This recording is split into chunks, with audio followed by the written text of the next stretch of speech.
أشهد أن لا إله إلا الله وحده لا شريك له وأشهد أن محمدا عبده ورسوله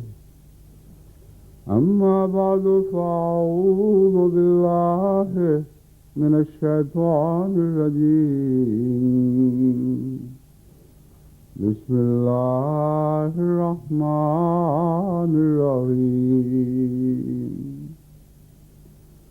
الحمد لله رب العالمين الرحمن الرحيم مالك يوم الدين إياك نعبد وإياك نستعين اهدنا الصراط المستقيم صراط الذين أنعمت عليهم غير المغضوب عليهم ولا الضالين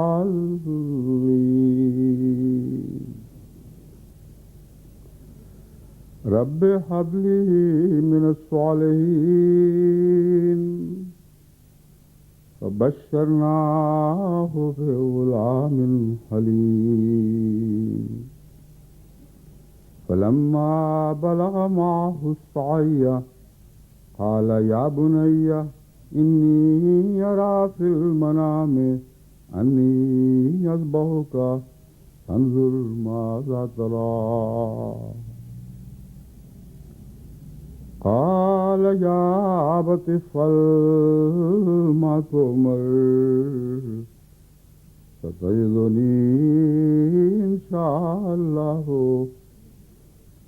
تجدني إن شاء الله من الصابرين فلما أسلما وتله للجبين وناديناه أن يا إبراهيم قد صدقت الرؤيا إنا كذلك نجزي المحسنين إن هذا لهو البلاء المبين وفديناه بذبح عظيم وتركنا عليه في الآخرين سلام على إبراهيم كذلك نجزي المحسنين إنه من عبادنا المؤمنين. سورہ صافات آیت 101 تا 112. یہ آیات جن کی میں نے تلاوت کی ہے حضرت ابراہیم علیہ السلام کی اس دعا کی قبولیت کو ظاہر فرما رہی ہیں جس دعا میں آپ نے صالح اولاد کی التجا کی تھی. وہ دعا کیسی تھی، کس تضرع کے ساتھ کی گئی، کس خلوص کے ساتھ وہ دعا مانگی گئی، اس کا اظہار قبولیت کے ذریعے ہمارے سامنے کیا گیا ہے. ورنہ بہت ہیں جو من الصالحین ربنا حب لنا من الصالحین یا رب حب لی من الصالحین کی دعائیں کرتے ہیں. اے ہمارے رب ہمیں بھی صالح اولاد عطا فرما. مگر ہر ایک کی دعا مختلف رنگ میں سنی جاتی ہے. تو سب سے پہلی بات جو قابل توجہ ہے جو میں آپ کے سامنے کھولنا چاہتا ہوں کہ یہ وہ سنت ابراہیم ہے جو مسلسل اس وقت سے چلی آ رہی ہے، اور قرآن کریم نے اس کو بارہا مختلف رنگ میں صرف ابراہیم کے حوالے ہی سے نہیں بلکہ اور انبیاء علیہ السلام کے حوالے سے بھی پیش فرمایا. لیکن ہر دعا کا نتیجہ الگ الگ نکلا، اور دعا ایک ہی تھی کہ اے خدا مجھے صالح اولاد عطا فرما۔ تو محض الفاظ پر دعا کی قبولیت منحصر نہیں ہوا کرتی، بلکہ کس الہا، کس خلوص، کس بے قراری اور کامل سپردگی کے ساتھ وہ دعا کی جا رہی ہے، اس پر نتیجہ ظاہر ہوتا ہے کہ اس دعا کو کس رنگ میں قبول فرمایا جائے۔ تو الفاظ تو وہی ہیں جو دیگر انبیاء کے حوالے سے بھی ملتے ہیں، اور سب مومن بھی یہی دعائیں کرتے ہیں، ہمیں صالح اولاد عطا فرما، ہمیں صالح اولاد عطا فرما۔ مگر اس دعا کے بعد پھر خدا تعالیٰ کی طرف سے قبولیت کا نشان اسی حد تک، اسی رنگ میں ظاہر ہوگا جس حد تک اللہ تعالیٰ دعا کرنے والے کے دل پر نظر رکھتے ہوئے یہ معلوم فرمائے گا کہ کس حد تک خلوص کے ساتھ دعا کی گئی ہے۔ اور خلوص کی دعاؤں کے بعد پھر ذمہ داری ختم نہیں ہو جاتی، پھر مسلسل ان دعاؤں کی قبولیت کے ساتھ ایک محنت کا دور ہے جس کا ذکر اس قبولیت کے نشان میں ملتا ہے۔ اور اس حوالے سے آج ہمارے لیے یہ دعا اسی طرح مشعل راہ ہے جس طرح حضرت ابراہیم علیہ السلام کے زمانے میں یا اس سے پہلے یا اس کے بعد میں تھی۔ مگر ان آیات پر غور کرنے سے ہمیں تربیت کے گہرے اصول بھی معلوم ہوتے ہیں، اور یہ بھی معلوم ہو سکتا ہے کہ کب تک ہماری محنت اور تربیت کا دور جاری رہنا چاہیے۔ واقفین نو کے حوالے سے خصوصیت کے ساتھ میں آج کی اس عید کے خطبے میں آپ کو بعض امور ان آیات کی روشنی میں سمجھانا چاہتا ہوں۔ دعا یہ ہے، رب حب لی من الصالحین، اے میرے رب مجھے صالحین میں سے عطا فرما۔ فبشرناہ بغلام حلیم، ہم نے اسے ایک حلیم بیٹے کی خوشخبری دی۔ لفظ حلیم میں بھی حضرت ابراہیم کی دعاؤں کا رنگ ظاہر فرما دیا گیا، کیونکہ حلیم ایک ایسے بیٹے کو کہتے ہیں جو بہت ہی متوازن مزاج اور حوصلے والا ہو، اور بے صبرا نہ ہو، اور تکلیف دہ باتوں کو بھی بڑے حوصلے اور بردباری کے ساتھ برداشت کرنے والا ہو۔ تو صالحین کا تصور جو حضرت ابراہیم علیہ السلام کے ذہن میں تھا، اس کا حلم کے ساتھ تعلق تھا۔ حضرت ابراہیم کے ذہن میں جو صالحیت کا معیار تھا، اس میں وہ ساری باتیں داخل تھیں جو قبولیت کے نشان کے طور پر ظاہر ہوئیں۔ پہلی ان میں سے یہ ہے، حلیم بیٹے کی دعا مانگی ہے آپ نے، تبھی حلیم بیٹا عطا کیا گیا ہے۔ اور حلم کا لفظ بہت ہی اہمیت رکھتا ہے، کیونکہ انسان کی نیکیوں میں وقار پیدا کرنے کے لیے، اس کی آزمائش کے وقت جس طرح وہ اس آزمائش کے دور سے گزرتا ہے، اس میں ایک عظمت پیدا کرنے کے لیے حلم بہت ضروری ہے۔ حضرت مسلم موعود رضی اللہ تعالیٰ عنہ کے متعلق بھی جو الہام ہوا تھا، اس میں تھا وہ دل کا حلیم ہوگا، اور لفظ دل کا حلیم ہوگا میں ایک یہ بھی مضمون تھا کہ بسا اوقات تم اس کو غصے میں بہت زیادہ تکلیف کا اظہار کرتے ہوئے بھی دیکھو گے، لیکن یہ نہ سمجھ لینا کہ وہ غصے میں آپے سے باہر ہو جاتا ہے، کیونکہ دل کا حلیم ہوگا۔ اور ہمیشہ حضرت مسلم موعود کے سارے کردار پر یہ بات چھائی رہی کہ غصے کے اظہار کے وقت جو شدت اختیار کر جایا کرتے تھے، بعد میں دل کا حلم 100 طریق سے ظاہر ہوتا تھا، جس پر اظہار ناراضگی کا تھا اس کی دلجوئی فرمایا کرتے تھے، طرح طرح سے اس کی فکر کرتے تھے۔ تو یہ دل کا حلم ہے جو حضرت ابراہیم علیہ السلام کے بیٹے کے لیے سراپا حلم کی خوشخبری کے طور پر آیا، صرف دل کے حلیم ہونے کے لحاظ سے نہیں۔ فبشرناہ بغلام حلیم فلما بلغ معہ السعی قال یا بنی انی اری فی المنام انی اذبحک فانظر ماذا تری۔ اس حلم کا اول تعلق حضرت ابراہیم علیہ السلام کی اپنی ذات سے تھا، کیونکہ یہ جو مضمون ہے یہ ایک حلیم باپ کے سوا کسی اور کے متعلق بیان کرنا تو درکنار، سوچا بھی نہیں جا سکتا۔ یہ حیرت انگیز مضمون ہے جو اس کے بعد کھلتا ہے، اور وہ یہ ہے کہ جب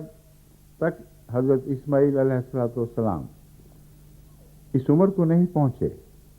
کہ وہ آپ کے ساتھ دوڑنے پھرنے لگے اور کاموں میں ہاتھ بٹانے لگے، اس وقت تک حضرت ابراہیم علیہ السلام نے اپنی اس رویا کا ذکر ان سے نہیں فرمایا جو قربانی کی رویا تھی، اور ارادہ کیے بیٹھے تھے کہ اس رویا کو میں پوری کروں گا، لیکن پوری اسی طرح کروں گا جیسے میرا خدا چاہے گا، یا جیسا کہ میرے خدا نے مجھے حلم اور رشد عطا کیے ہیں۔ یعنی بیٹے کی قربانی کا معاملہ ہے، بیٹے سے پوچھے بغیر نہیں دوں گا۔ اب یہ بھی حضرت ابراہیم علیہ السلام کی ایک عظیم شان ہے جو اس سے ظاہر ہوتی ہے۔ خدا تعالیٰ کے ہر لفظ پر جان فدا کرنے کے لیے تیار بیٹھے ہیں، بیٹا عطا ہوا ہے اور بڑی مرادوں اور منتوں سے مانگا ہوا بیٹا ہے، اور رویا اس کے متعلق یہ دیکھتے ہیں کہ میں اس پر چھری پھیر رہا ہوں۔ اس چھری پھیرنے کے منظر کو آپ نے کئی طرح سے پورا فرما دیا، کیونکہ رویا نہ پورا کرنے کا تو آپ کے لیے کوئی سوال ہی پیدا نہیں ہوتا تھا، مگر ایک ایسا پہلو تھا جس پر آ کر طبیعت کچھ جھجکتی تھی، اور وہ آپ کی نور نبوت کی روشنی میں ایسا ہی ہونا چاہیے تھا۔ وہ تھا جسمانی قربانی۔ بس حضرت ابراہیم علیہ السلام جب اس بیٹے یعنی حضرت اسماعیل علیہ السلام کو لے کر گھر سے نکلے اور ایک بیابان میں چھوڑنے کے ارادے سے نکلے، وہ بیابان جس کے مرکز میں خدا کا پہلا گھر بنا ہوا تھا، اور جس کے پرانے آثار وہاں بھی تک باقی تھے، مگر کھوج اور ڈھونڈنے سے وہ تلاش کیے جا سکتے تھے۔ حضرت ابراہیم علیہ السلام نے اس رویا کا لازماً یہی مطلب سمجھا ہوگا کہ وہ خدا کے حضور پیش کیا جانے والا بیٹا ہے، اس کی خاطر قربان ہو جانے والا بیٹا ہے، اور اتنا انتظار کہ وہ بہت بڑا ہو جائے اور پھر میں اس سے پوچھوں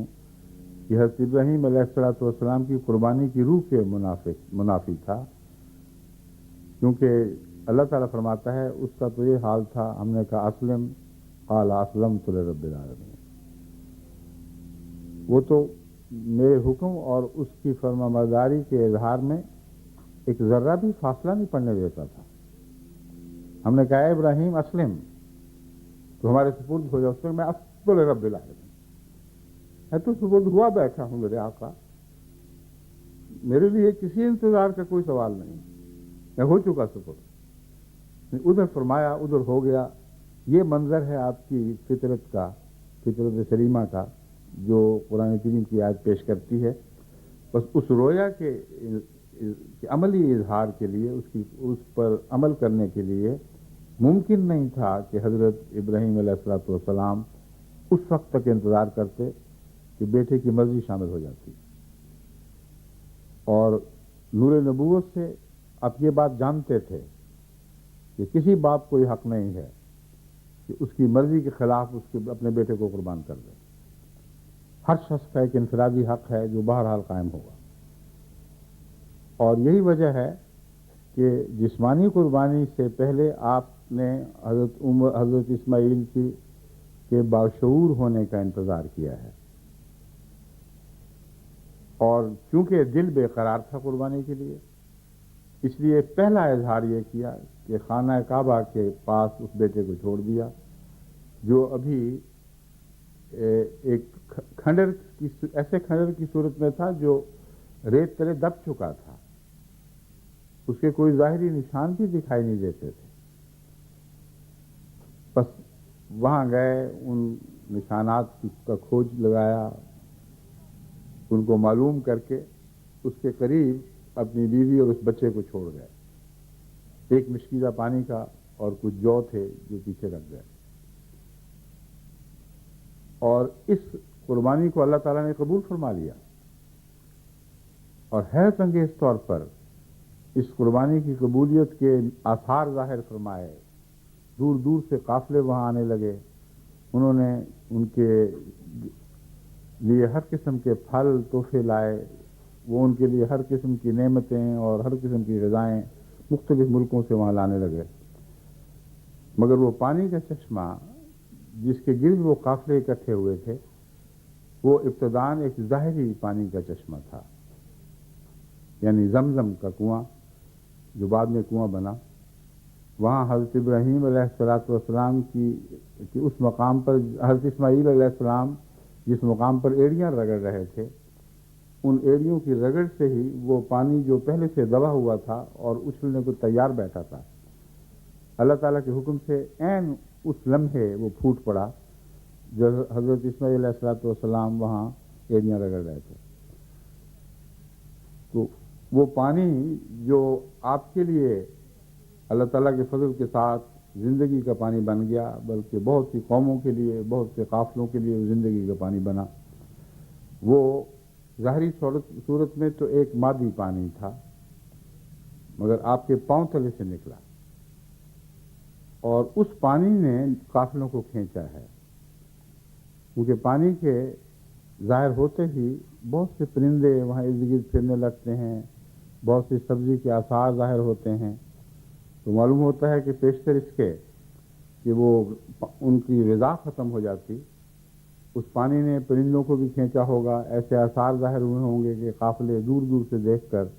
پانی کی تلاش میں وہاں پہنچتے ہوں گے. بس وہی آپ کی ایڑی کا پانی، ایڑی کے نیچے سے نکلنے والا پانی آپ کی جسمانی غذا اور قوت کا موجب بھی بن گیا. اور اسی پانی سے جب وہ روحانی رنگ میں ظاہر ہوا تو عرب کا صحرا ہی نہیں، سارا عالم سرسبز و شاداب ہو گیا. یعنی وہ پانی جو حضرت محمد رسول اللہ صلی اللہ علیہ وآلہ وسلم پر قرآن کی صورت میں نازل ہوا ہے. تو کس طرح اللہ تعالیٰ کی حکمت کی باتیں ہیں، کیسے لطیف انداز ہیں. ایک دعا کی قبولیت کیسے کیسے رنگ دکھاتی ہے،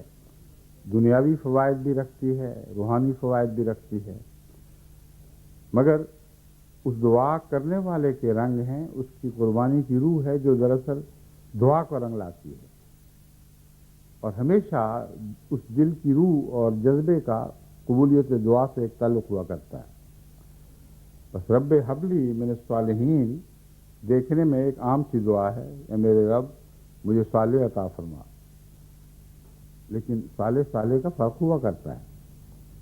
صالح مانگنے والے اور صالح مانگنے والے کا فرق ہوا کرتا ہے. آپ نے کس شان کا صالح مانگا تھا، وہ شان ہے جو آنے والی آیت جو اس کے ماں بعد آ رہی ہیں اس شان کو ظاہر کر رہی ہیں.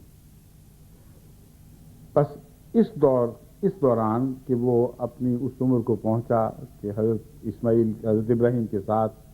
دوڑتا پھرتا، کاموں میں حصہ لیتا تھا، حضرت ابراہیم علیہ السلام نے اس کی تربیت کی طرف توجہ کی ہے. اور ایسی عظیم و شان تربیت کی ہے کہ اس کے نتیجے میں ناممکن تھا کہ وہ اپنے باپ کے ساتھ اس قربانی میں شامل نہ ہو جاتا. جیسا باپ نے سر تسلیم خم کیا تھا اسی طرح وہ بھی سر تسلیم خم نہ کرتا. یہ دوسرا پہلو ہے جو اولاد کا نیک چاہنے والوں کو اپنے پیش نظر رکھنا چاہیے، ورنہ ان کی ساری دعائیں بیکار جائیں گی اور باطل ٹھہریں گی. وہ لوگ جو اپنی اولاد کے لیے من الصالحین کی دعائیں تو مانگتے ہیں لیکن ہمہ وقت ان کی ایسی تربیت نہیں کرتے جس کے نتیجے میں اولاد کو صالح بننا چاہیے.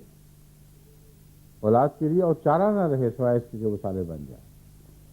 اور پھر اس سارے عرصے میں دعائیں ساتھ جاری رہنی چاہیے. یہ وہ مضمون ہے جس کو یہ آیات پیش کر رہی ہیں کہ جوانی تک حضرت اسماعیل کی ایسی تربیت فرمائی کہ جب وہ اس عمر کے مقام کو پہنچے جہاں بلوغت کے نتیجے میں انسان اہم فیصلے کر سکتا ہے، مگر ابھی کامل بلوغت نہیں تھی. ماہ سایہ کا مطلب ہے وہ دوڑتے پھرنے والی عمر تھی. یعنی یہ نہیں کہہ سکتے کہ 18 سال کا ہو گیا 10-12 سال کا جو عمر کا زمانہ ہے وہی لڑکپن کا زمانہ ہے جو اس آیت سے ظاہر ہوتا ہے، ان الفاظ سے ماہ السائیہ سے ظاہر ہوتا ہے۔ اس وقت آپ نے حضرت اسماعیل کو الگ کر کے ان سے ایک بات پوچھی، پہلے انہیں ایک بات بتائی، اور وہ بات یہ تھی، یا بنیا انی ارا فی المنام، اے میرے بیٹے میں ایک خواب دیکھتا ہوں، یعنی مسلسل یہ خواب مجھے دکھائی جا رہی ہے، ایک لمبے عرصے سے یہ خواب دیکھتا چلا جا رہا ہوں، انی اذبح ہوگا کہ میں تجھے ذبح کر رہا ہوں، فانظر ماذا ترى، بس غور تو کر، غور کر کے مجھے بتا اس بات پر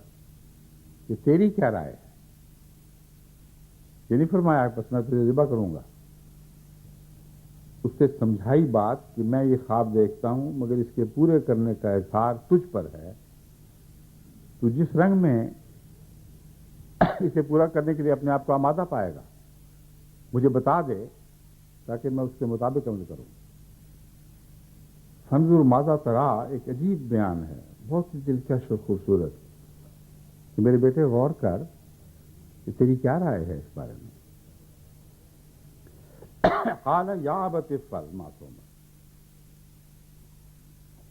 میری رائے تو اس کے سوا کوئی نہیں جو اللہ کا حکم ہے، افعل ما تؤمر، مجھ پر جو گزر جائے، اے میرے باپ تو وہی کر جس کا تجھے حکم دیا جا رہا ہے۔ جہاں تک میرا تعلق ہے میری فکر نہ کر، تجدنی انشاءاللہ من الصابرین، تو یقیناً مجھے اللہ کے فضل کے ساتھ اگر وہ چاہے گا تو صبر کرنے والوں میں سے پائے گا۔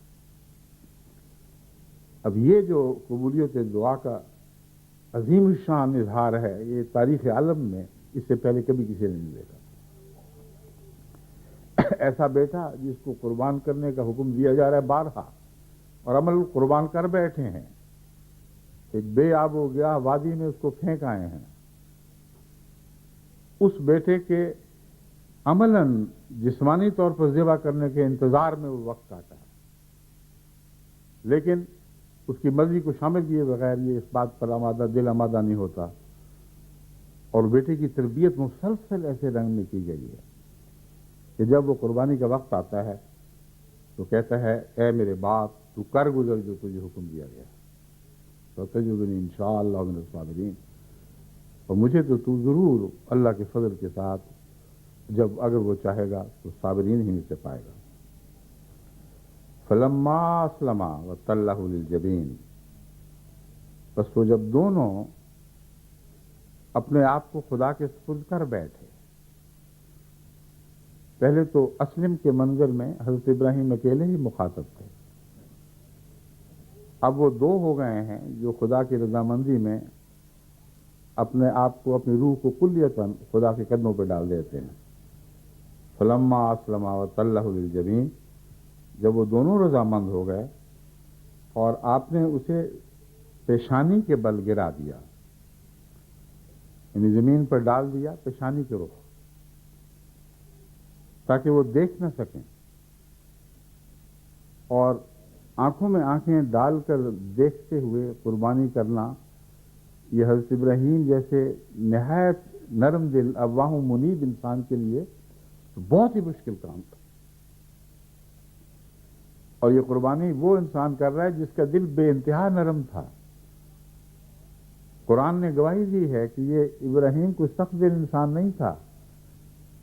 اس کا تو بات بات پر دل پگھل جایا کرتا تھا۔ اس قوم کے لیے بھی اس کا دل پگھل گیا جو اس حضرت لوط کی قوم تھی جس کی طرف عذاب کے فرشتے آئے تھے، اور اللہ تعالیٰ نے جو محاورہ استعمال فرمایا ہے وہ عجیب ہے، ہم سے ان کے بارے میں جھگڑنے لگا۔ ابراہیم جو کامل تسلیم و رضا کا مرقع تھے، ایسے کہ دنیا کی آنکھ، آسمان کی آنکھ نے کبھی سے پہلے ایسا نہیں دیکھا تھا۔ جہاں کسی قوم کی ہلاکت کا وقت آتا ہے تو اللہ تعالیٰ پیار کے اظہار کے طور پر کہتا ہے وہی ابراہیم جو اوّاہ منیب تھا، جو حلیم تھا، جو ہر وقت میرے سامنے جھکا رہتا تھا، ان لوگوں کے لیے مجھ سے جھگڑنے لگا اور دلیلیں دینے لگا کہ اے خدا کیوں اس کو ان کو بچا لے، کیوں ان سے درگزر فرما۔ یہ جو ابراہیم ہے یہ ہے کامل ابراہیم کا نقشہ جو حیرت انگیز۔ اس موقع پر ایسے اوّاہ منیب کے لیے کتنا مشکل کام ہوگا اپنے بیٹے کو ذبح کرنا، اس لیے اوندھے منہ ان کو لٹایا، پیشانی کے بال۔ فلما اسلم وتلہ للجبین نادیناہ یا ابراہیم، ہم نے پھر ابراہیم کو یہ آواز دی کہ اے ابراہیم قد صدقت الرؤیا، تو نے اپنی رؤیا پوری کر دی۔ انا کذالک نجزی المحسنین، ہم اسی طرح محسنین کو جزا دیا کرتے ہیں۔ اب اس میں ایک اہم بات جو قابل توجہ ہے وہ یہ ہے کہ قربانی کے باوجود، شدید ترین قربانی کے باوجود، جہاں تک دل کی نرمی کا تعلق ہے وہ اسی طرح قائم رہنی چاہیے اور قائم رہتی ہے، اور جتنا زیادہ دل نرم ہو اتنا ہی قربانی اور زیادہ عظیم ہوتی چلی جاتی ہے۔ حضرت مسیح موعود علیہ الصلوۃ والسلام نے اس مضمون کو ایک ایسے رنگ میں بھی بیان فرمایا ہے جس کی طرف عام توجہ نہیں چاہتی۔ اگرچہ یہ درست ہے کہ وہ قربانی کا جانور جہاں تک روایات ہیں وہ جہاڑی میں پھنسا ہوا تھا، لیکن حضرت مسیح موعود علیہ الصلوۃ والسلام نے اسے ایک کشفی رنگ میں بھی بیان فرما دیا ہے، یعنی جتنے امکانی پہلو تھے حضرت مسیح موعود السلام ان پر غور کر کے ان کو قبول فرماتے اور ہماری ہدایت کے لیے ان کو کھول کھول کر بیان فرمایا کرتے تھے۔ ایک نقشہ آپ نے یہ کھینچا ہے کہ ابراہیم نے عملاً اس وقت جس پر چھری پھیری ہے وہ ان کا اپنا بیٹا ہی تھا، مگر معلوم ہوتا ہے اس وقت آنکھیں بند ہوئی ہیں اور ایک کشفی حالت میں ایک ربوبیت کی حالت پیدا ہو گئی، اور پھر کچھ نظر نہیں آیا کہ کیا ہو رہا ہے۔ اس عرصے میں وہ جانور وہاں جھاڑی میں پکڑا گیا، اس عرصے میں آپ اٹھے ہیں، اس جانور کو پکڑ کے لاتے ہیں، بیٹے کو چھوڑتے ہیں، اس کی گردن پر چھری پھیرتے ہیں، وہ یہ سارا منظر آپ کے شعور سے غائب ہو گیا، اور جب چھری پھیری ہے تب اللہ تعالیٰ نے آواز دی ہے صدقت الرؤیا، تو نے رؤیا پوری کر دی۔ تو دیکھا تو وہ جانور تھا نہ کہ اسماعیل تھے۔ ایک یہ بھی اس کی قبولیت کا امکانی رنگ تھا جس کو حضرت مسیح موعود علیہ الصلوۃ والسلام نے اس لطیف رنگ میں بیان فرمایا ہے۔ بس جو بھی صورت تھی، جب وہ قربانی کی چھری چلانے لگے یا جب کشفی حالت میں کچھ معلوم نہیں ہوا کہ وہ کیا کر رہے ہیں اور قربانی کی چھری چلا دی، دونوں صورتوں میں خدا نے آواز دی قد صدقت الرؤیا، تو نے اپنی رؤیا پوری فرما دی۔ اب یہاں تک تو مضمون بالکل واضح اور کھلا کھلا ہے، اور کسی غیر معمولی تدبر کی ضرورت نہیں پڑتی کہ اس مضمون کو انسان سمجھ جائے۔ ایک دردناک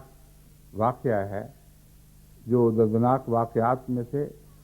ایک ایسا استثنائی عظیم رنگ رکھتا ہے کہ اس کی مثال دنیا کے بیان کردہ واقعات میں کہیں دکھائی نہیں دے گی۔ لیکن اس میں جو بات آخر پر بیان فرمائی گئی ہے وہ تعجب کی بات ہے،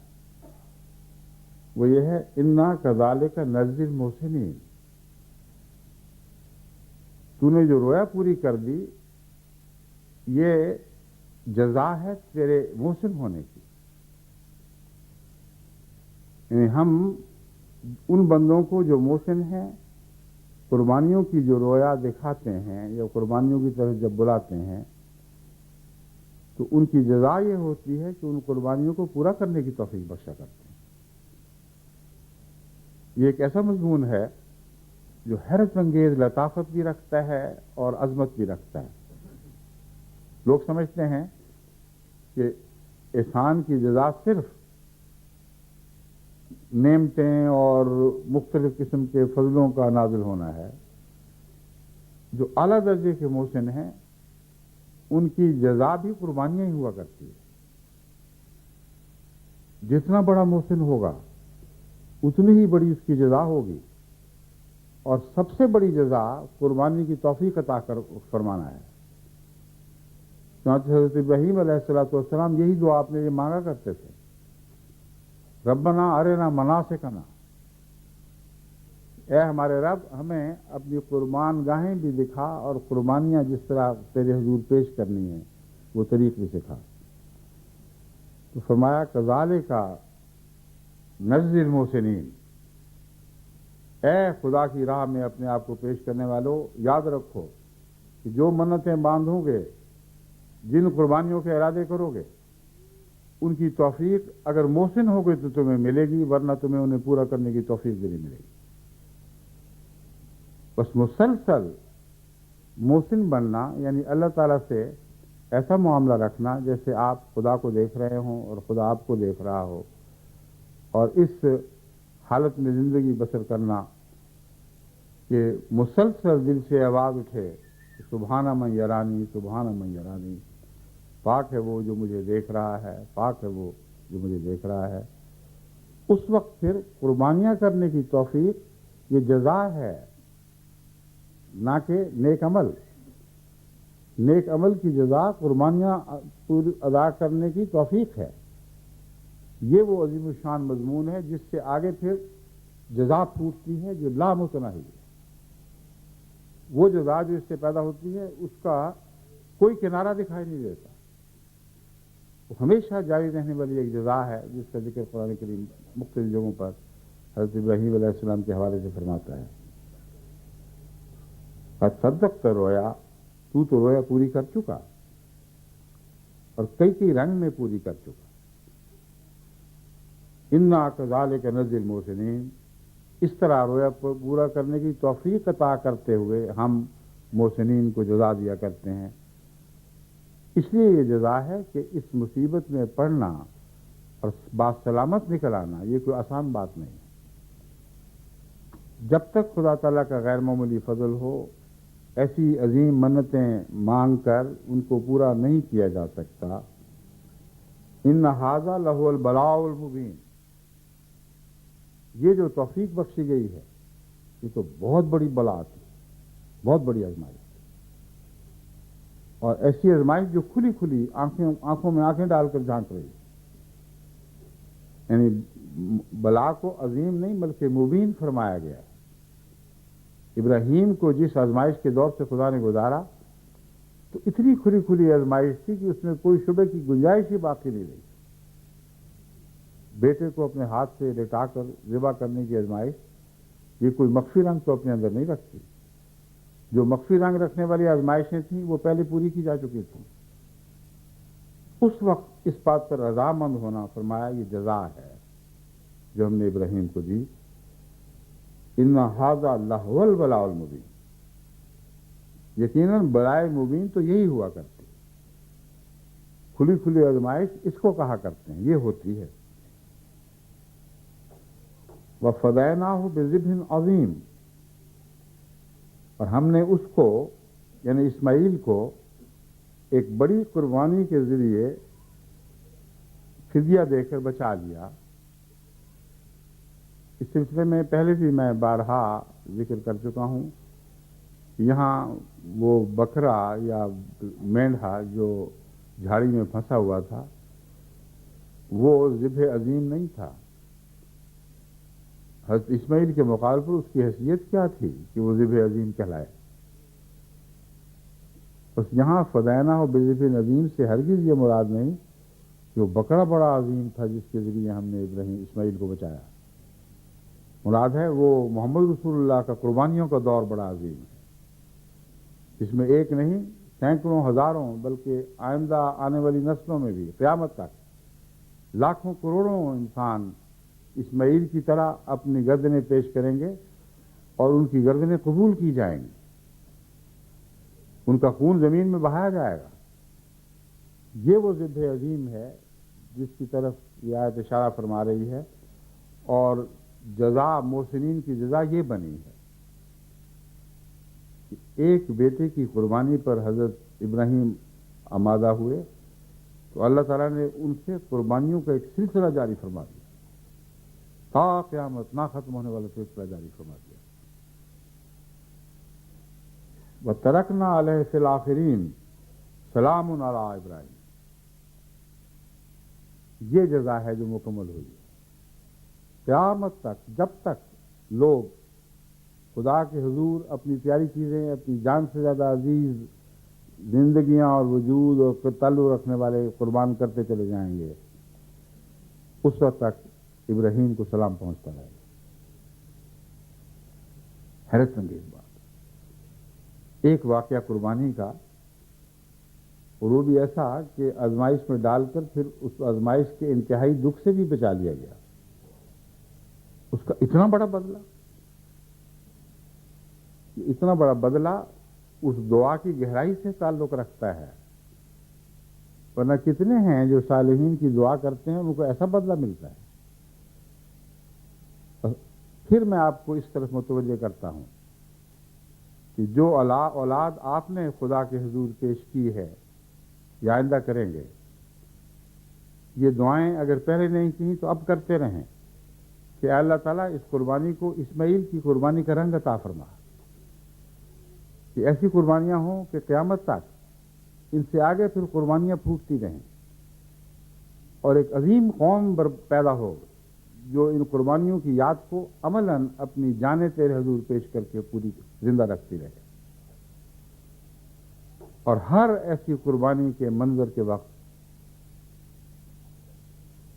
لاکھوں کروڑوں دلوں سے یہ آواز اٹھے، سلام علی ابراہیم،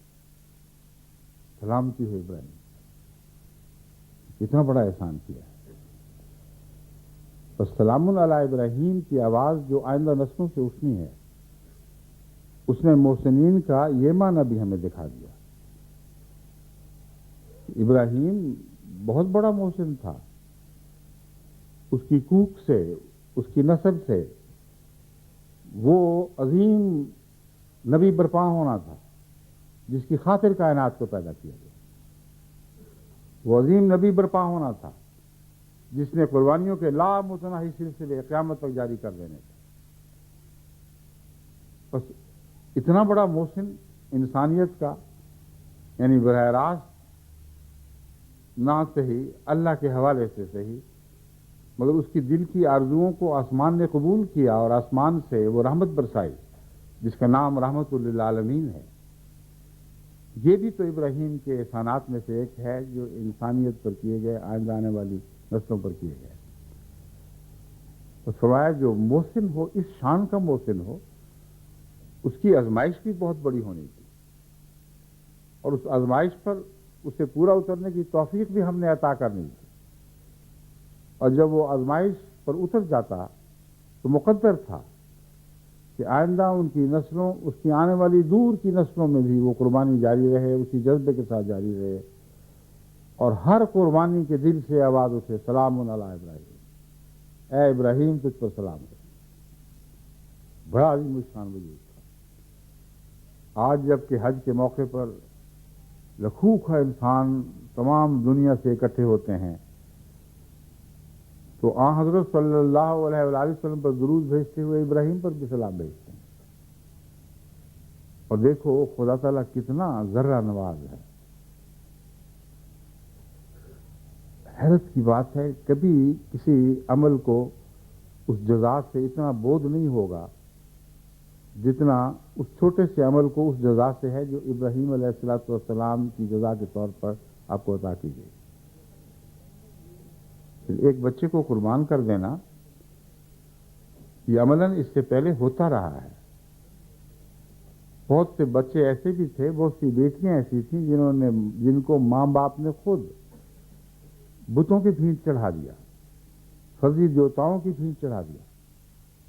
لیکن اس کی سزا ان کو، اس کی جزا نہیں، اس کی سزا ان کو جہنم کے وعدے کے طور پر دی گئی۔ یہاں ایک خدا کا محسن بندہ ہے جو قربانی پیش کرتا ہے، عملاً اس وقت اس سے وہ قربانی نہیں لی جاتی، مگر اس رنگ میں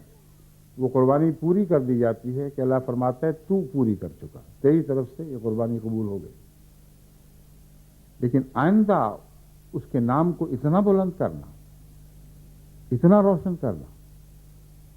کہ ابراہیم علیہ السلام کے متعلق بائبل میں لکھا ہے کہ اللہ نے فرمایا کہ آسمان کو دیکھ اور بتا کہ کیا وہ ستارے گن سکتا ہے؟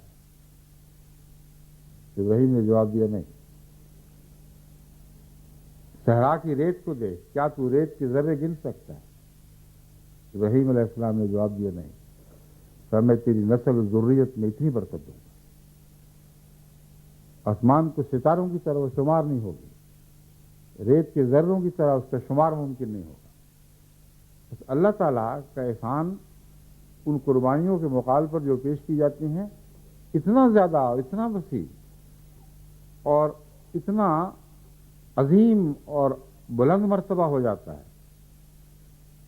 اور پھر ہمیشہ جاری رہنے والا احسان، وہ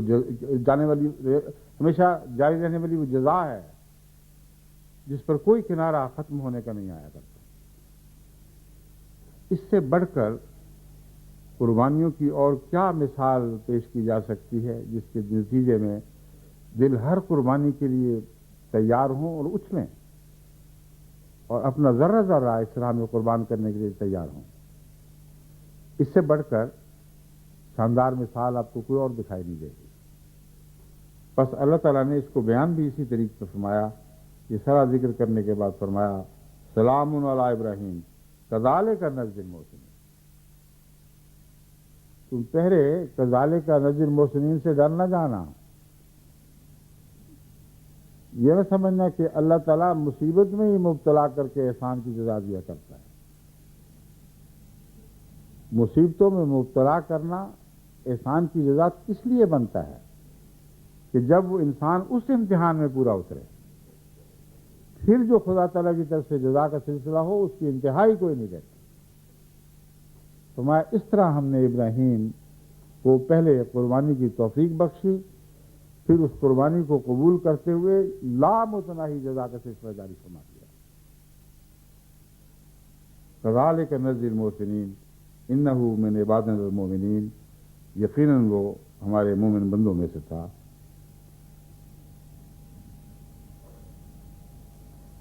اس مضمون کو سمجھنے کے بعد جیسا کہ میں نے عرض کیا ہے، ہمیں اپنی زندگیوں میں اسے جاری کرنے کی پرخلوص کوشش کرنی ہے، اور توفیق وہی ملے گی جس کی ہمارے دلوں کو اور نیتوں کو توفیق ملتی ہے۔ ہماری دعائیں اس دل کی گہرائی سے اٹھنے والے مقام سے تعلق رکھتی ہیں جس مقام سے وہ دعائیں اٹھ رہی ہیں، اور وہ دعائیں بسا اوقات ہونٹوں سے بھی اٹھا کرتی ہیں اور گلے تک بھی نہیں اترا کرتی ہیں۔ بعض دفعہ گلے سے نیچے دل تک پہنچ جاتی ہیں مگر دل کی سطح پر رہتی ہیں، بعض دفعہ اور گہرا دل میں ڈوب جاتی ہیں۔ ابراہیم علیہ السلام کی دعا دل کی اس گہرائی سے اٹھی ہے جس سے پرے کسی گہرائی کا کوئی تصور ممکن نہیں، اور جتنا یہ دعا جھکی تھی خدا کے حضور اتنا ہی اس کو رفعت عطا کی گئی۔ جتنا اس میں حوصلہ تھا، جتنا اس دعا میں حلم تھا، جتنا اس میں وسعت تھی، اسی نسبت سے یہ دعا قبول فرمائی گئی۔ تو سب سے پہلے تو اپنی دعاؤں کی اصلاح کریں اور اپنی دعاؤں میں وہ گہرائی پیدا کریں، ورنہ ہونٹوں سے اٹھنے والی دعائیں ہونٹوں سے ہی قبول ہوں گی اور اس سے زیادہ ان کو کوئی نیک اثر آپ نہیں دیکھیں گے۔ بس دعاؤں کو صالح کرنا اور ان کے اندر گہرائی اور خلوص پیدا کرنا، تسلیم و رضا پیدا کرنا، یہ سب سے اہم نقطہ ہے جس کو سمجھے بغیر ہم قبولیت دعا کے راز سمجھ ہی نہیں سکتے۔ پھر مسلسل ان دعاؤں کی نیک اعمال سے پیروی کرنا اور اپنی اولادوں کی نگرانی کرتے چلے جانا تاکہ خدا تعالیٰ کے حضور یہ اسی طرح نشو و نما پا کر بڑے ہوں جیسا ہم چاہتے ہیں کہ یہ ہوں، اور اسی طرح پھر انسانی تصور سے بہت بڑھ کر اتنا کہ اس کے خواب و خیال میں بھی نہیں آ سکتا تھا. اتنا جزا کا سلسلہ شروع ہوتا ہے اور پھر وہ کبھی ختم نہیں ہوتا. بس خدا کے حضور آج ہم جو اپنی اولادیں اور بچے پیش کر رہے ہیں یا اپنی جانیں پیش کر رہے ہیں، ان کو اسی نیت اور اسی خلوص کے ساتھ پیش کریں جس نیت اور خلوص کے ساتھ ابراہیم نے دعائیں مانگی تھیں اور اپنی آنے والی نسلوں کو پیش کیا تھا. انہی نسلوں میں حضرت محمد مصطفیٰ صلی اللہ علیہ وآلہ وسلم آپ کی دعاؤں کی قبولیت کا معراج بن کر اٹھے ہیں اور اتنی بلندی تک، اتنی رفتوں تک جا پہنچے ہیں کہ حضرت ابراہیم علیہ السلام کے تصور میں بھی نہیں تھا کہ کس شان کا نبی ہے جو مجھے عطا کیا جائے گا.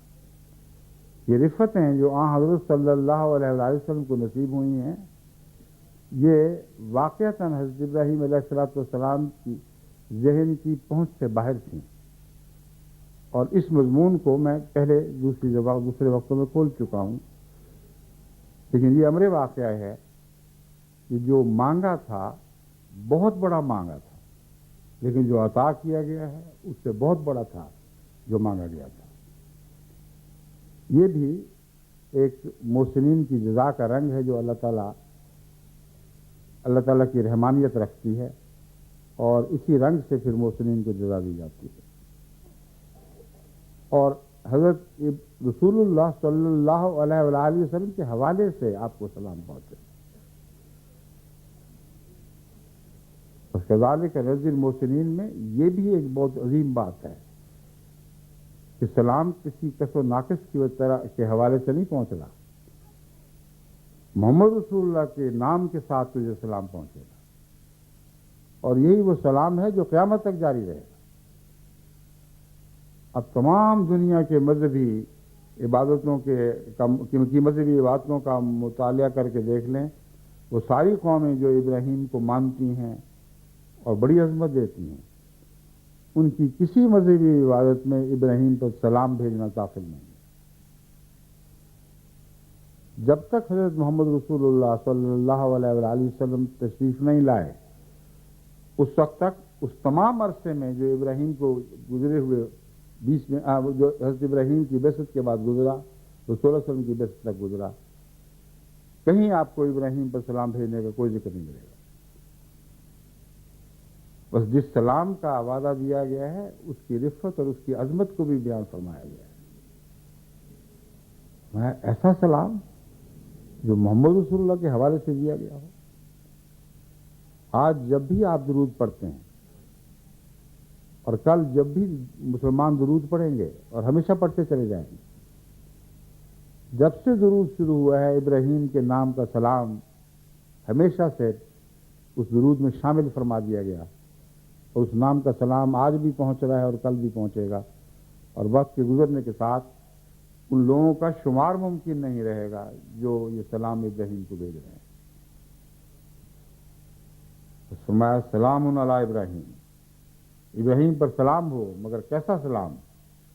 کذالک نجزی المحسنین. اب دیکھو ہم کتنی رحمت کرنے والے ہیں.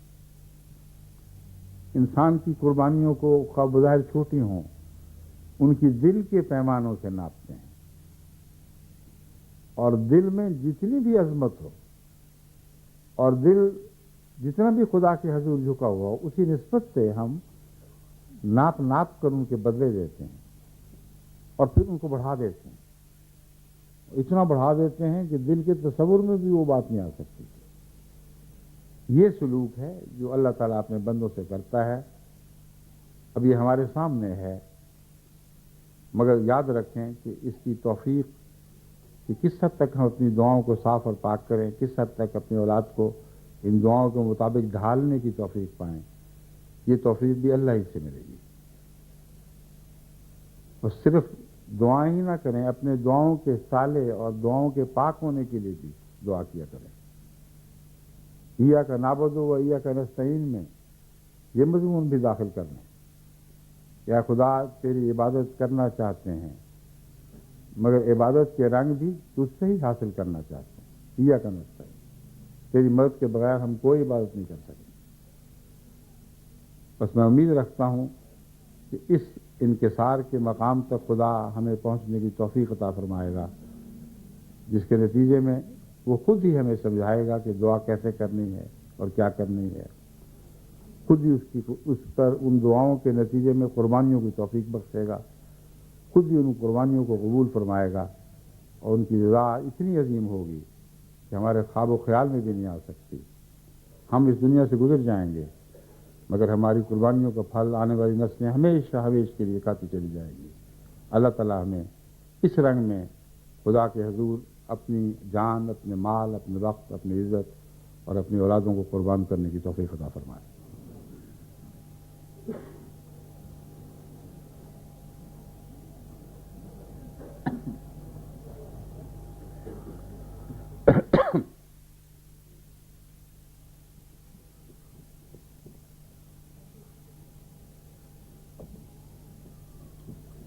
الحمد لله نحمده ونستعينه ونستغفره ونؤمن به ونتوكل عليه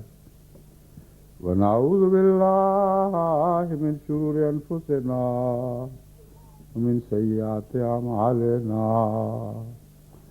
من يهده الله فلا مضل له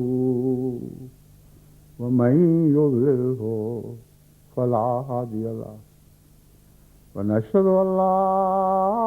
إله إلا الله وحده لا شريك له ونشهد أن محمدا عبده ورسوله أما بعد فأعوذ بالله من الشيطان الرجيم بسم الله الرحمن الرحيم عباد الله رحمكم الله إن الله يأمر بالعدل والإحسان وإيتاء ذي القربى وينهى عن الفحشاء والمنكر والبغي يعظكم لعلكم تذكرون اذكروا الله يذكركم وادعوه يستجب لكم ولذكر الله أكبر۔ آئیے اب آخری دعا میں شامل ہوں گے۔ آج کے بقیہ پروگراموں سے متعلق میں ایک وضاحت کر دینا چاہتا ہوں کہ اس عید کو، جس کو آمد الناس میں بڑی عید کہا جاتا ہے، جو عید الاضحیٰ قربانیوں کی عید ہے، اس عید کے فرائض کی ادائیگی کے مان بعد کیونکہ لوگوں نے قربانی کرنی ہوتی ہے یا قربانی سے تعلق رکھنے والی خوشیاں منانی ہیں،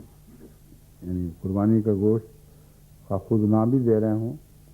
مگر اس دن یہ مسلمانوں کے لیے خاص طور پر گوشت کھانے کی خوشیوں کا دن بن جاتا ہے۔ اب یہ جو گوشت کھایا جاتا ہے، اس کی لذت میں اضافہ تبھی ہوگا اگر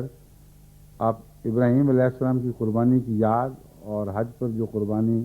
خدا کے حضور پیش کی جاتی ہے اس کو پیش نظر رکھیں، ورنہ خالی بوٹیاں کھانے سے تو کوئی فائدہ نہیں ہوگا، صرف پیٹ خراب ہوگا۔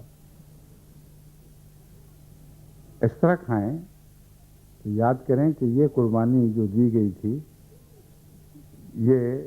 ابراہیم علیہ السلام کی روح کی قربانی کا ایک مظہر تھی، اور ہم جو قربانیاں دے رہے ہیں یہ ہمیں یاد دلا رہی ہیں کہ اصل قربانی ذبح عظیم ہے۔ بس جب قربانی کا گوشت کھاؤ تو یاد رکھو تمہیں اپنی جان مال بچوں کی قربانی ہے جو خدا کے حضور پیش کرنی ہے، اور وہی اصل عید ہے جو مومن کو یہ قربانیاں یاد دلاتی ہیں، تو اس کو نہ بھولیں۔ اور اب چونکہ ساری دنیا میں یہ خطبہ سنا جا رہا ہے، اس لیے انگلستان کے حوالے سے تو شاید یہ ممکن نہ ہو، مگر سب دنیا میں یہ ممکن ہے کہ غریبوں کو اس قربانی میں خصوصیت سے یاد رکھیں، اور جہاں تک ممکن ہو اپنے گھر کے لیے رکھے ہوئے گوشت کے علاوہ یا نظام جماعت کی معرفت یا اپنے طور پر براہ راست غریبوں میں گوشت تقسیم کریں، کیونکہ یہ وہ ایک دن ہے جس میں کئی بلکہ لاکھوں کروڑوں غریب ایسے ہوں گے جن کو بس اسی دن گوشت نصیب ہوتا ہے۔ تو یاد رکھیں کہ اس کی لذت میں جب تک آپ غرباء کو شامل نہ کریں آپ کا دل لذت پا ہی نہیں سکتا، یعنی حقیقی لذت نہیں پا سکتا۔ تو جہاں تک ممکن ہے زیادہ سے زیادہ غرباء میں یہ گوشت تقسیم کریں، اور جیسا کہ میں نے بیان کیا نظام جماعت کی معرفت بھی کریں، اور خود بھی اپنے گرد و پیش نظر ڈال کر جہاں تک توفیق ہے اس اہم اور قربانی میں شامل عمل کی توفیق پائیں، کیونکہ یہاں غریب کو گوشت پہنچانا بھی آپ کی قربانی میں کا ایک جز بن جائے گا، اور یہ جز آپ کی لذت میں اضافہ کرے گا۔ یہ وہ نصیحت ہے مختصر جو میں آپ کو اس سلسلے میں کرنی چاہتا ہوں، اور اب ہم دعا کروائیں گے، لیکن مقامی طور پر جو نصیحت ہے وہ جو باتیں بیان کرنی ہیں وہ یہ ہے کہ اس عید کے مان بعد مسافہ نہیں کیا جاتا، کیونکہ جس قربانی کا میں نے ذکر کیا، جن مصروفیات کا ذکر کیا ہے، وہ اس بات میں مانع ہوتی ہیں کہ عید کے بعد دیر تک لوگوں کو بٹھایا جائے۔ جہاں تک جمعے کا تعلق ہے، اس سلسلے میں پہلے یہ فیصلہ تھا کہ 12:30 بجے جمعہ ہو جائے، کیونکہ بعض فقہا جن میں حضرت امام مالک بھی شامل ہیں ان کا یہ فتویٰ تھا یا ہے کہ جمعے والے دن جمعے کو سورج کے زوال سے پہلے بھی پڑھا عید والے دن جمعے کو سورج کے زوال سے پہلے بھی پڑھا جا سکتا ہے، مگر اکثر فقہا اس بات کے کوئی تسلیم نہیں کرتے، بلکہ وہ سمجھتے ہیں کہ حدیث سے جو استنباط کیا گیا وہ درست نہیں، اور جو تسلیم کرتے ہیں وہ بھی یہ کہتے ہیں کہ ایسا کرنا چونکہ امکان ہے، جب یہ نکل سکتا ہے معنی، اس لیے ہم اس کو حرام تو نہیں کہیں گے، مگر غیر معمولی حالات میں اس وقت کا خلیفہ اگر فیصلہ کرے تو ایسا کیا جائے، ورنہ نہ کیا جائے۔ تو ساری دنیا میں جہاں بھی جمعہ پڑھا جا چکا ہے وہ تو اس بات کو اب ان کے لیے تو بات پرانی ہو گئی، مگر جنہوں نے ابھی پڑھنا ہے، کیونکہ نصف دنیا ایسی ہے جس نے ابھی جمعہ پڑھنا ہے، ان کو یہ نصیحت ہے کہ وہ عید والے دن عید الگ پڑھیں اور جمعہ الگ پڑھیں، اور جمعے کے لیے زوال کا انتظار کریں۔ تو اس سے پہلے میں نے 12:30 بجے جو اعلان کروایا تھا وہ زوال کے وقت سے پہلے کا ہے، اس کو میں نے تبدیل کر دیا ہے۔ اب ہم انشاءاللہ تعالی 1 بجے پورے اذان شروع کریں گے، اور جب تک جمعہ شروع ہوگا اس وقت تک زوال ہو چکا ہوگا سورج کا، اور اس دفعہ جمعہ کا خطبہ بہت مختصر دوں گا تاکہ واجبی طور پر سنت پوری ہو، اور اس کے بعد آپ لوگ فارغ ہوں گے، پھر جہاں جہاں بھی آپ نے اپنے مختلف جگہ اڈے بنائے ہوئے ہیں قربانیوں کے گوشت کے ٹکے بنانے کے، وہ آپ جا کے شوق سے کریں۔ تو اس مختصر وضاحت کے بعد آئیے اب ہم دعا میں شامل ہو جائیں۔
آمین. السلام علیکم ورحمۃ اللہ وبرکاتہ. عید مبارک.